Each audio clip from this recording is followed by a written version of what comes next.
Today I fucked up by making a mate's wife fondle my balls. This happened earlier today. A quick horror story for background. I got a vasectomy a few years back. They doped me with Valium, then asked if a female student doctor could watch the procedure. To me, doctors are genderless/asexual, so I didn't care. Problem was, the doctor doing the procedure had never done it before. They had somebody showing them the ropes. Long story short, I heard a lot of things like, no, that's not it, no, not that either, it's behind that. Eventually I heard, no, that was the artery. Okay, now get some sponges. Okay, more sponges. Nurse, we are going to need more gauze. Wow, that is a lot of blood. They burnt and burnt my balls trying to stop the bleeding. The whole room smelled of roasted scrotum. On a side note, a man should never know what his burning scrotum smells like. It is unforgettable. Strangely, it smelled exactly what you would expect it to smell like.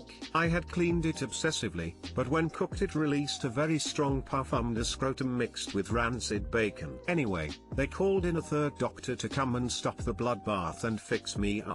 Back to present day 3 years later. I have a hard lump where I was abused in the botched vasectomy. I manned up and got my doctor to check it, and she sent me off for an ultrasound, just in case. I turn up at the ultrasound place, wearing a mask like a civilized human being. I get called in and make polite chit-chat with the female radiographer. She looks at my chart, pauses and asks, "Are you okay with me doing this?" I am duly confused. I say, "It is your job, isn't it?" I guess she wondered if I wanted a man to do it, but I really didn't care. She gives me an odd look and shrugs, and we continue. I disrobe, holding my tool out of the way. I expose myself. Then she says, "So, how are Renee and Ellie?" Asking after my wife and child by name. I look over and her mask has fallen down a bit, and I realize it is my good friend's wife. By this stage, it's a bit late to change my mind or to offer for her to get some other person to do this. She puts the ice cold lube on my junk and starts going to town trying to find the lump. Apparently sometimes they can move. She was very professional and thorough. "Because you are going to ask." No, I did not bar up. In fact, the cold, awkwardness and stress had quite the opposite effect. I could swear I have never seen him retreat like that. One can't exactly begin fluffing it during the procedure. I think I would have preferred a boner. FML. Making chit-chat with my friend's wife, exploring my looped balls while I held my temporarily micro penis out the way is not something I wish to do again. We finish up, but the horror does not end there. She is doing stuff on the ultrasound machine, saving photos etc. I think. Meanwhile, my bits are drowned in lube. I stand there going to town on myself with paper towel, having to ask her to pass me more and more as I try to regain some dignity. I still left with a slippery taint, but didn't want to spend any longer doing that than the eternity I had already done so. I'm not the sort to be overly haunted by this, and I am certain she is not either. But the horrified reactions I got from this story earlier show that many people feel otherwise. You know, the funny thing is, I just had a heart ultrasound and it was a different mate's wife that did that. So, that was my day. How was yours? TLDR. Had a botched vasectomy. Had a lump on balls scanned by a radiologist. Did not recognize she was my good friend's wife until it was too late. Lube, fondling, micropenis and shame ensued. Edit for PSAs. Gents, check your balls, now, before you forget. If I can cowboy up and have this done, you can get a stranger to do it if you notice anything. I posted this on the day it happened, so will be a few days until I hear anything back. Thanks to those asking if I am okay. I assume it is just scar tissue or something from the messy op. Always smart to check though. For everybody going off the idea of a vasectomy, I had a terrible one and it still didn't hurt and it was still effective. Even the near worst case scenario is not that bad. I had to get pain-killing redone 8 times, so had 8 semi-numbed injections. It was not that bad. Regarding losing sleep over this at 3 AM, it is only my typos in this post that will keep me awake at night. Rest assured that I loathe myself. Regarding suing, no harm was done, at least that I am aware of. It was messy and did not go to plan, but got the end result. You can't sue for something being gross and unsettling. So, how are Renee and Ellie? Got this far and was thinking, what, she gave them names? I really read r/today I fucked up too much. Something about a student using my balls for practice, just no, not gonna do that. I really like my balls.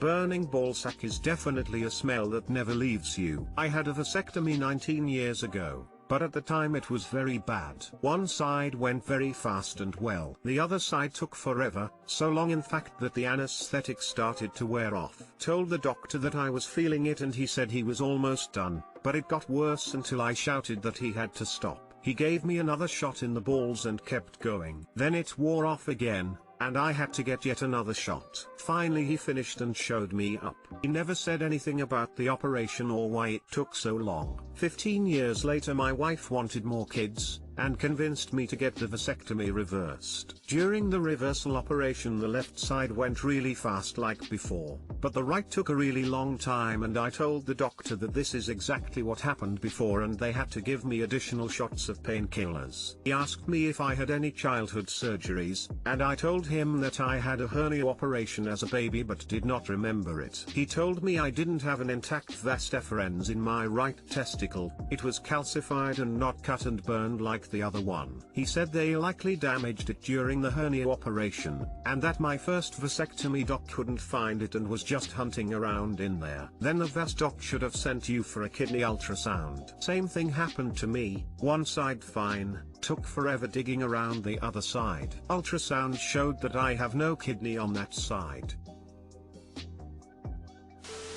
To me doctors are genderless/asexual, so I didn't care / I bet the guy who came in his pants because the dentist had big tits wish he'd had that mindset. I want to stress to people that you can stop a medical procedure anytime you're feeling uncomfortable, unless you're bleeding out of an artery, which will be the priority. That can absolutely include belatedly recognizing the doctor. Wait, stop, I didn't realize who you were before. I actually do want a different doctor. Nobody takes it personally. Today I fucked up and had my date have her most hygienic BJ. So this just happened yesterday. Since COVID started I had been out of the dating game and decided to try out luck on Tinder. I matched a girl and we hit it off right after. Naturally we decided to meet up at my apartment Tuesday night. Tuesday evening I was all excited and decided to be at my very best, so right before she was supposed to arrive I hopped into the shower, and decided to take my guy for a ride so that when my date finally goes to the downtown, I would last longer. Fast forward to later, after a good makeout session I'm sitting on the couch ready to get sucked off. She takes a mouthful of my pecker and gives it a couple of licks and sucks, and then suddenly starts gagging and making half puking noises and immediately runs to the kitchen sink. Turns out, when jerking off in the shower I got soap paste stuck underneath the foreskin. Yeah, I jerk off with soap, and my date probably got the most cleanest BJ. Too long didn't read, my date had to suffer through a soapy blowjob. And you didn't fucking wash it off? Soap residue is not the same as clean. If there's soap left over, you ain't clean. Rinse your dick guys. Probably some semen NCHZ mixed in there too, Jesus Christ. Is it hard to wash soap off of dicks or something? I've never had that problem. How the heck does this comment have 1k upvotes lol? Mostly only if you're an idiot. No offense to op, but if you're uncircumcised you should be making sure under your foreskin is clean whenever you shower at the minimum. You jerk off with soap? Jesus Christ. Yeah, why not add some coarse salt and lemon juice in the mix? Today I fucked up by sending a FB message to the wrong person, in the worst way possible. So I'm on my lunch break, talking to my best friend Dan on FB Messenger. I reply and keep tabbing out to browse Reddit. He said he was dropping off one of his friends Tim so he could sleep with a girl. I said you should let me join in. Keep in mind I'm saying all this just fooling around, Tim is the straightest guy you've ever met. Dan says nah, Tim's not gay, so I reply, I don't care. I'd still fuck him lol. Tab out and go back to Reddit. But, I didn't send that last message to Dan. I accidentally sent it to this nice Christian lady that used to work at the coffee shop in town. Now here's the problem. The last message I sent to her before that said, I heard your son is in the ICU. Is everything okay? So yeah. I did end up finding out what happened to the kid if anyone cares. He was in a bad go-kart accident and crushed his skull. He's about 7-8ish years old. He's beat up and will need a few surgeries, but he will live. Both eyes were purple, are very swollen, with huge stitches over one eyelid. Was sad to see. Dan is also our store manager BTW. This girl knows I'm autistic, so maybe that will save me. I can only hope. Too long didn't read, sent a dirty message to the wrong person and made myself look like a deranged pedo. Edit, I did delete the message and said sorry wrong person, but there's always a chance she still saw it. Also just hit 100k karma. Thanks for all the feedback. 3. Oh, he's recovering just fine, dear. He will end up having some permanent brain damage due to the accident, but we're glad he's still here. Don't care, I'd still fuck him lol. Haha. Yup, you fucked up, lol. Just say it was a typo and you meant I wouldn't still fuck him lol. She would tell me I need to go to church lol.